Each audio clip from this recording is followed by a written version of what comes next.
Okay, I received this very interesting question from Brother Chris, and the question goes, in most of your videos, you always mention that the Zimbabwe music industry is a low-income industry.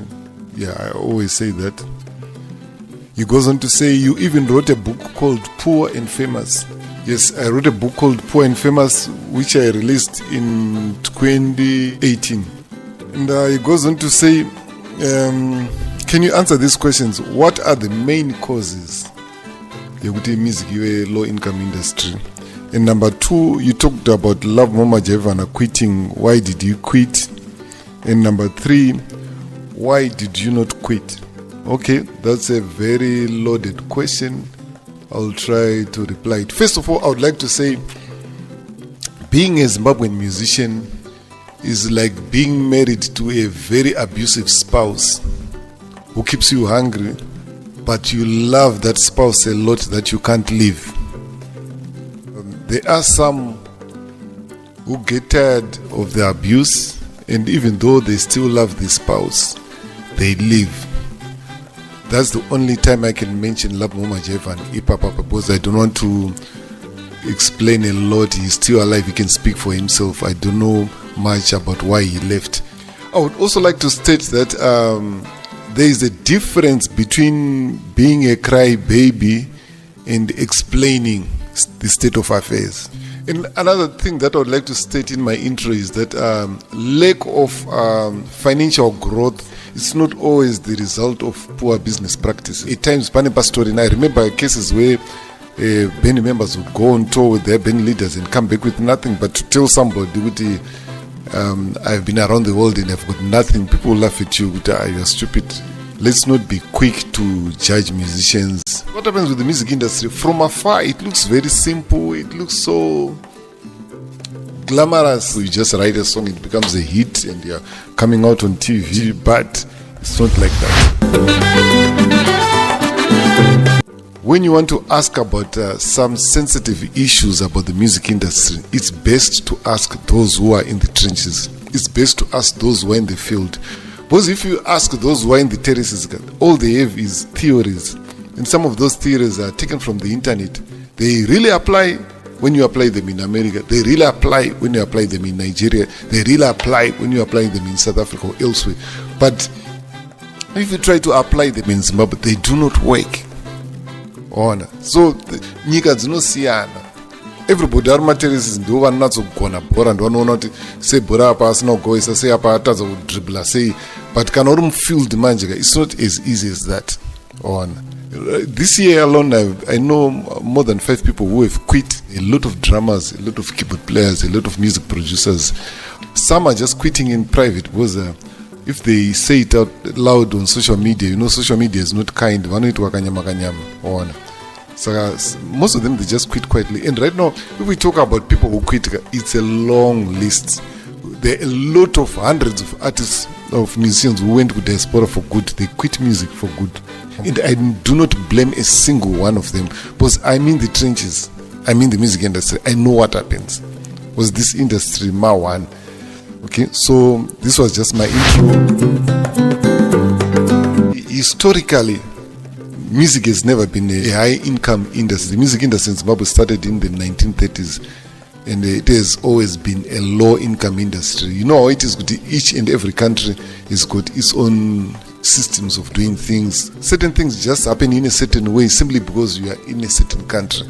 You can think of theories and you can think of excuses, and there's no theory that doesn't make sense. All theories make sense. Of course, we had record labels one time, and record labels, they used to pay very well if your music sells, and they used to give loans.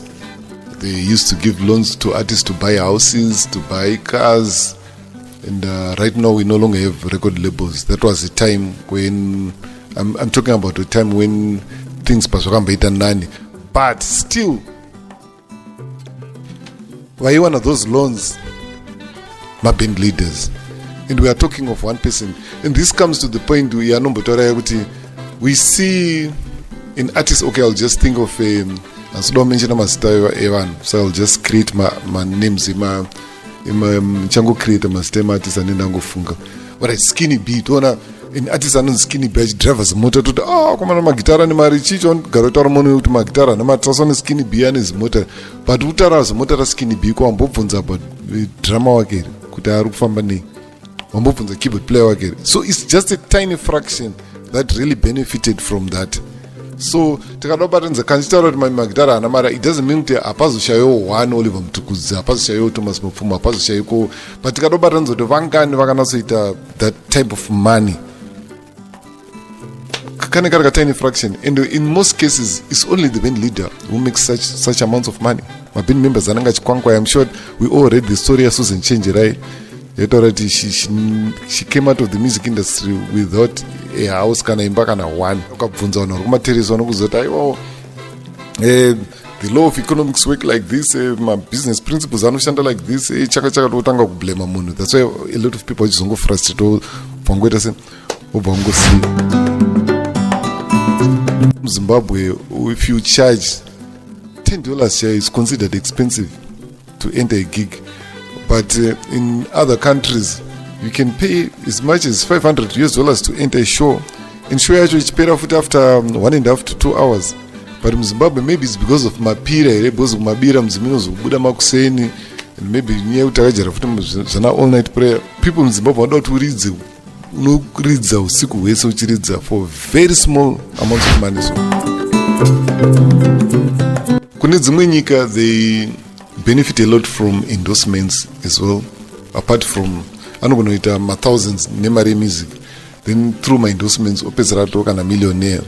But in Zimbabwe my endorsements are tichiri kure, and besides that my business is low nenyaya mamiriro ekunze. So I will not blame the business community. And I've noticed recently even pamajingos kuchema kurita ma huge corporations where vanouya kustudio, so majingo ataisimbochaja kana ma5,000 kudhara, so nkutaura kuti 2,000 chaya kana 1,000 vanongoudza kuti weare coming back, they never come back.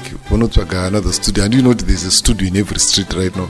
Vanotsvaga another studio ngonorekodha for $200 imwe mari oisa muhomwe. That's why tangozara nezvimwe zvimajingo zvangodhakwa. So advert ikatangorera paredhiyo waitonakirwa kuti kutoita kunge pari kurira song chaichaiyo, but these days hakuna.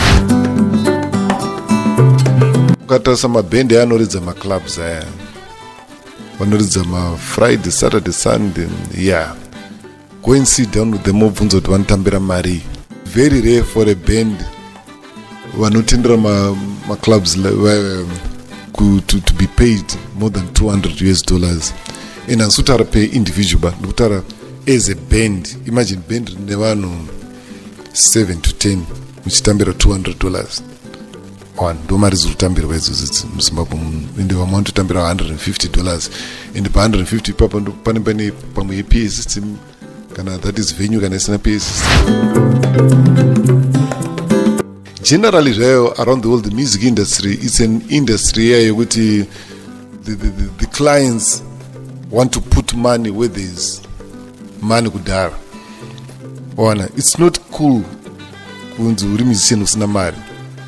Saka mafans emusic vanoda kuisa mari pane imwe mari kudhara. That's why you not even go America. If you are signed by a major record label, you are given a loan to move to a better neighborhood, and you are given a loan to buy nice car so that you will appear rich. That's what attracts my clients at music.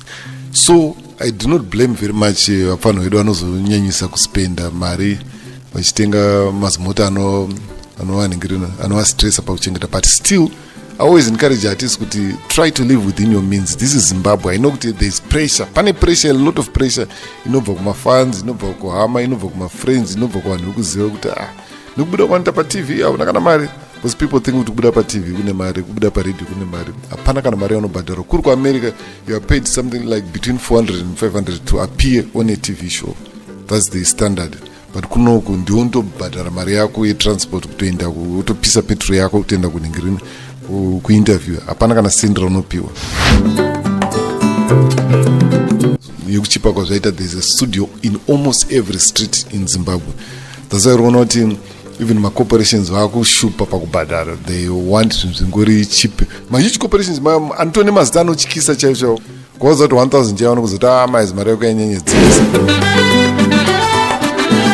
Pane discussion yandikaita with this one dancehall music producer, and he was saying that we now have a serious crisis yekuti ma-producers mazhinji ekudancehall vari kuoffer free studio time kuma superstars so that vanotaurwawo masita avo. Ndizvekuti ndikati kuti munhu ane mbiri omenshina kuti maona Mukundu pamusic yake waona, then andimenshina zita kudaro zita rangu raita popular. That's how most music producers vari kuita popular these days. So hanzi because of that manje pane crisis manje yekuti artist akauya kustudio akati ndoda kurekodha ukamuti mari yakati anobva ati maezi ndoda ita mahara waona. Hanzi vamwe vacho vanotodhimanda even nemari yepetrol kuti kana ndikuya kustudio kwako we are going to benefit nezita rangu saka ndotoda mari yepetrol. That's what that young man told me. But I got a taste of it mbichana when this artist akandifonera akati ndakanzwa project yavo kaita nabongo raito kuSouth Africa ndati bo nice chichi zvanzi ndikudo maroots rega akadaro not fine kati alright saka macharges ndeaya zvanzi no people always give me my beats for free ndati ndozvanichitaurwa nemufano waya kuti vanhu vajaira kungopiwa zvemara sa iye mufano aitochema kuti blaza kuno kuma dancehall producers titori patight, we're not making any money. Pane mafees anobhadharwa maproducers. Number one, kuna maproducer points. Muno muZimbabwe aisimbobhadharwa during the record label era. Of course, my record label achiko kune dzimwe nyika dzese, but muno muZimbabwe amusina.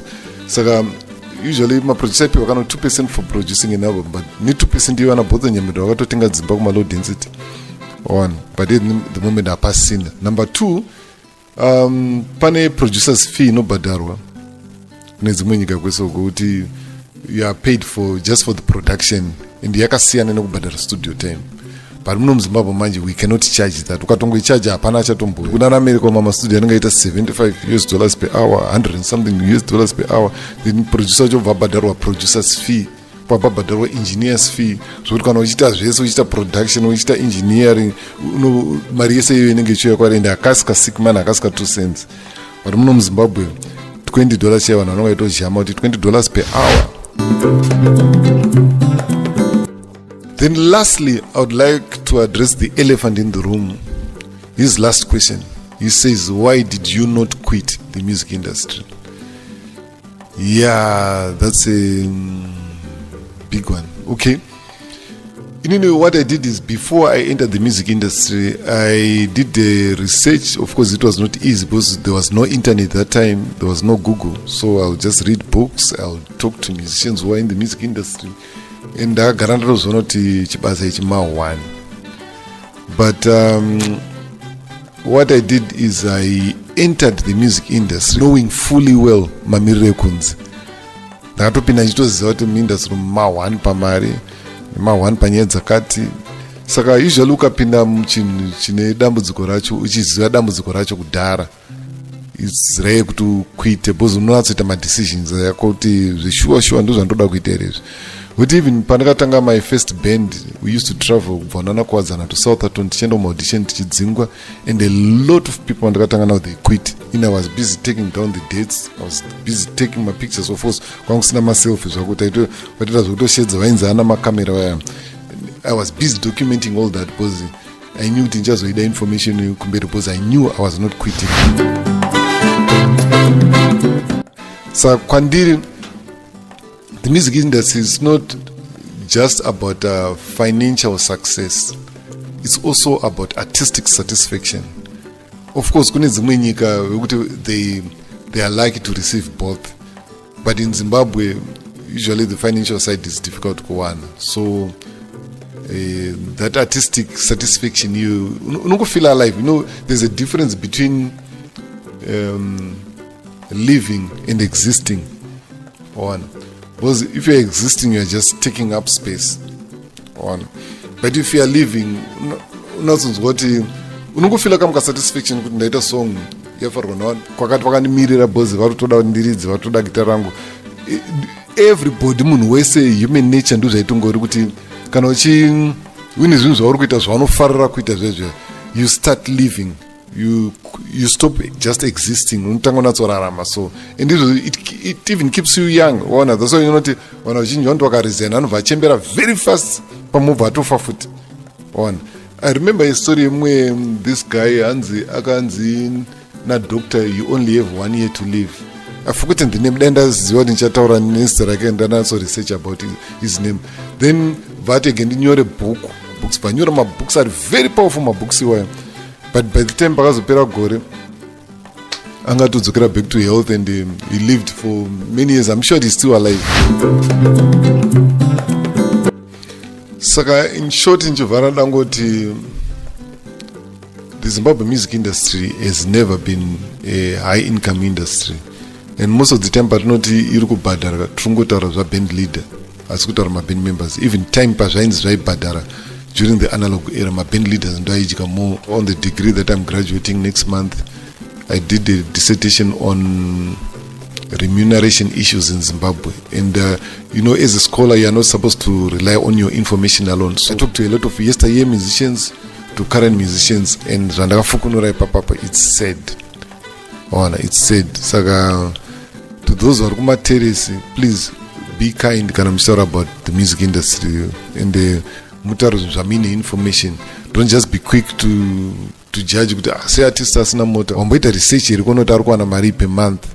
Because you are quick to say Nepanis tarako panis termuna panabas. Chinebas and the pane mariak. The ordinary people have not much disposable income. Badara. Because music is not an essential service. Guy to kasha music. Mpamako motonza nastarara tisna music. Just no nastarara ninza. So music total ramani changed zevan. And most people around warutambira peanuts. So peanuts papa ndo pani change no fana uzo music. So imari imanje papa. So we cannot really blame each other. And I know to my journalists, no one to my musicians, why are you going nowhere? Are you going somewhere? Because the same field in another Steve Harvey, in another Oprah Winfrey. But one of my millions in Mamuna, it's the environment. So, okay, for the jam session, I'm going to do a composition of mine in Onzimari. Because since I knew that I was a Mari Seriga, I don't get a jam session, Nicho Gut and Mari. So here's my jam session called Mari.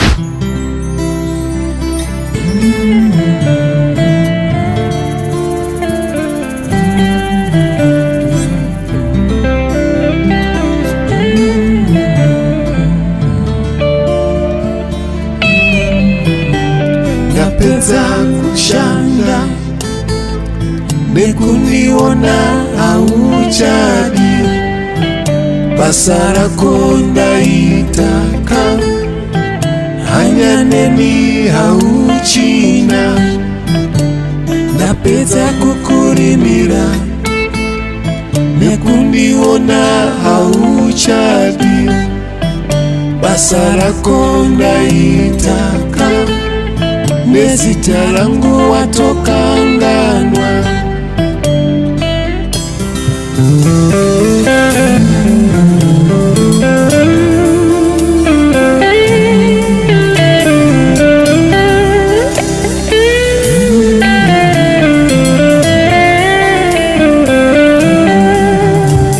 Tapeza kushanda nekuniona auchadi basala konda itaka hanyaneni hauchina napedza kukurimira nikuniona hauchadi basala konda itaka nezita langu watokanganwa chirwere chedu watema kupatarana tikone idenda redu atema kupatarana kunotime chirwere chedu atema kupatarana tikone idenda redu atema kupatarana kunotime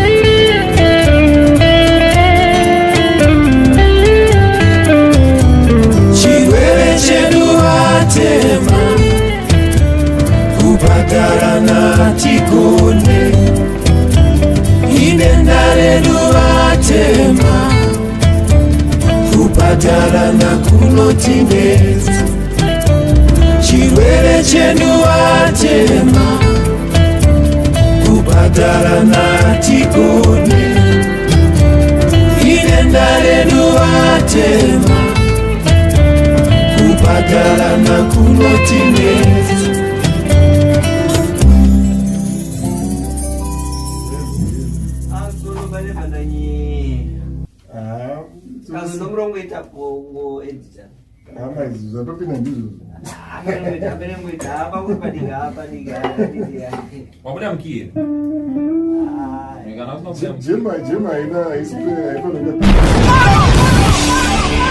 Manolio Studio, the harmony of quality and professionalism.